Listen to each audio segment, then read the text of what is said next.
समय बॉर्न हिंदू थे, बॉर्न हिंदू से और बुद्धिज्म की तरफ जब जा रहे हैं तो पीछे मुझे क्या क्या नहीं करना है और मैं क्या करूंगा, ये मेरे ख्याल से 22 प्रतिज्ञाओं का 2 हिस्से में बांट सकते हैं। ऐसा कोई आसमान फटने जैसी बात नहीं है। एक मुसलमान अगर हिंदू धर्म में जाएगा तो बोलेगा कि मैं पीछे ये मान रहा था, ये मैं नहीं मानूंगा और अब ये मानूंगा। यही कन्वर्सन का मतलब यही है कि मैं एक किसी खास प्रैक्टिस में हूँ और उस प्रैक्टिस को नहीं करूंगा।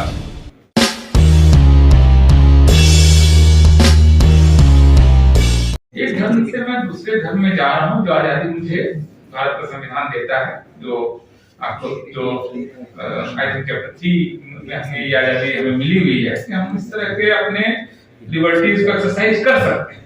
धर्म बदल लेना या किसी दूसरे धर्म में जाने एक सिंपल प्रोसेस है, दुनिया की ज्यादातर डेमोक्रेसी इसको अलाउ करती है। तो आप जब एक धर्म से दूसरे धर्म में जाते हैं तो पिछले धर्म की बातों को नहीं मानते हैं और एक नए धर्म को मानते हैं जो आपको अच्छा लगता है, ये आपकी चॉइस है जिसका टॉपिक में है। तो बाबा साहब जिस समय बॉर्न हिंदू थे, बॉर्न हिंदू से और बुद्धिज्म की तरफ जब जा रहे हैं तो पीछे मुझे क्या क्या नहीं करना है और मैं क्या करूंगा, ये मेरे ख्याल से 22 प्रतिज्ञाओं का 2 हिस्से में बांट सकते हैं कि मैं पीछे ये कर रहा था, ये नहीं करूंगा और अब क्या क्या करूंगा। तो ये मेरे ख्याल से आप सब लोगों को मालूम होगा। इसमें ऐसा कोई आसमान फटने जैसी बात नहीं है।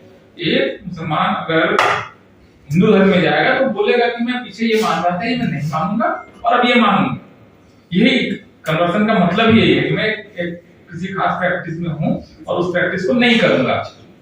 खास करके शेड्यूल कास्ट के लोगों के लिए तो बहुत नेचुरल है कि जिस धर्म ने उन्हें इतनी ज्यादा पीड़ा दी, इतनी तकलीफें दी जिसकी क्या विश्व इतिहास में कोई तुलना नहीं है, वहां से निकलकर अगर कोई लिबरेट होता है, मुक्ति के रास्ते पर चलता है, तो इसको लेकर बहुत ज्यादा एजिटेटेड होने की जरूरत नहीं है। लेकिन ऐसी घटनाएं बता रही हैं कि भारत का जो डोमिनेंट जो प्रभावशाली डिस्कोर्स है वो इस तरह की बात को नहीं करने दे रहा है। तो हमें लग रहा है कि इस डिबेट के जरिए जो अगर हम कामयाब होते हैं इस डिबेट में तो हम असल में भारतीय लोकतंत्र का वो हिस्सा क्लेम करेंगे जो कागज पर है और जमीन पर नहीं।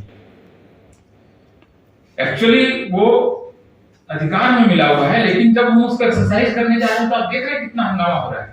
तो ये अगर इस लड़ाई का महत्व इस मामले में है, इसलिए नहीं कि एक व्यक्ति का एक पद है, वो मंत्री था, नहीं है, रहेगा, ये उस कहानी का एक छोटा हिस्सा है, महत्वपूर्ण हिस्सा है, लेकिन इससे आजादी का एक पूरा दायरा खुलेगा।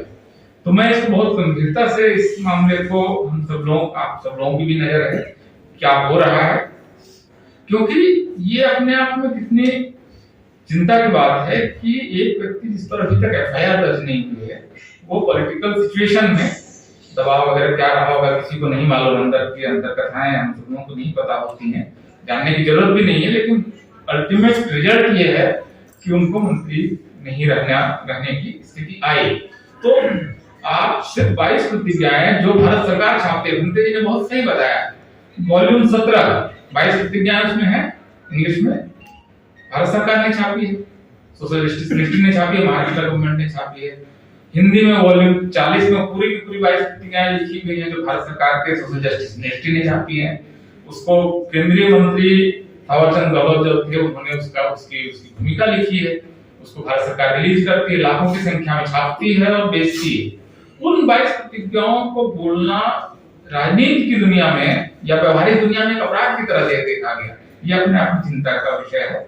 मुझे लगता है कि इसको लेकर खास करके जो यहाँ का प्रभावशाली धर्म और उससे जुड़ा हुआ जो पॉलिटिकल स्ट्रक्चर हो इसको अभी अलाउ नहीं कर रहा है। तो हम लोग अगर इस लड़ाई में थोड़ा सा भी आगे बढ़ते हैं तो ये लाखों लोगों की जिंदगी पर अच्छी इम्पैक्ट करेगा। और खास करके अगर आप देखें कि उस घटना के बाद पूरे देश में इस समय 22 प्रतिज्ञाओं को पढ़ने की बाढ़ आ गई, तो कविताएं बन रही हैं, उस पर लोग उसको गा रहे हैं, मतलब 10-10 हजार की भीड़ में वो 22 प्रतिज्ञाएं बोली जा रही हैं। ये मतलब कम से कम 25 साल से तो मैं भी ऑब्जर्वेशंस कर रहा हूँ कि देश दुनिया में क्या हो रहा है। ये पहली बार हुआ है, बहुत मुझे लगता है कि 1956 के बाद, बाबा साहब कन्वर्सन के बाद, और ये एक दूसरा मौका है जब फिर से 22 प्रतिज्ञाओं को लेकर नवयान बुद्धिज्म को लेकर या बुद्धिज्म को लेकर एक नए ढंग का एक खुद को बताना, मतलब क्योंकि आप बुद्धिज्म में जाते हैं तो कोई ना रिजर्वेशन वगैरह पे कोई इम्पैक्ट तो हो नहीं रहा है, क्योंकि लोग उसको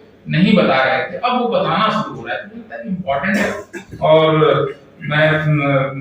मुझे नहीं मालूम कि राजनीति में अगला कदम कौन क्या लेगा, उसमें हम सलाह देने के लिए भी सक्षम नहीं, क्योंकि राजनेता इस मामले में बहुत सबसे सही अपने लिए सोच पाते हैं।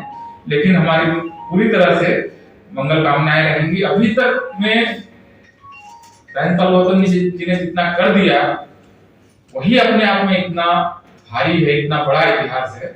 इसके बाद अगर वो कुछ भी ना करें तो भी मुझे लगता है कि उन्होंने एक ऐतिहासिक काम कर दिया। बहुत बहुत धन्यवाद।